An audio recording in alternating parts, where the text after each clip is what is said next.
बहुत समय पहले की बात है। एक माँ सूअर और उसके 3 छोटे बच्चे रहते थे। जब वे बड़े हो गए तो माँ ने कहा, अब तुम सब अपना अपना घर बनाओ और मेहनत करना सीखो। पहला सूअर आलसी था। उसने जल्दी से पुआल, सूखी घास का घर बना लिया और खुशी से कहा, मेरा घर बन गया, अब मैं आराम करूंगा। दूसरा सूअर भी कम मेहनती था। उसने लकड़ी का घर बना लिया। यह घर पुआल वाले घर से थोड़ा मजबूत था, पर बहुत टिकाऊ नहीं। उसने मुस्कुराते हुए कहा, मेरा घर भी तैयार, अब मैं खेलूंगा। पर तीसरा सूअर समझदार था।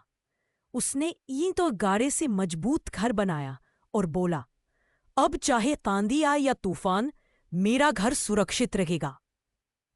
एक दिन जंगल से एक बड़ा भूखा भेड़िया आया। उसने पहला सूअर देखा और उसके पुआल के घर पर दस्तक दी।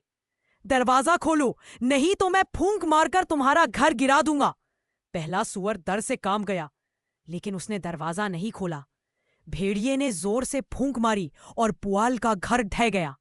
पहला सूअर भागकर अपने भाई के लकड़ी के घर में जा छुपा।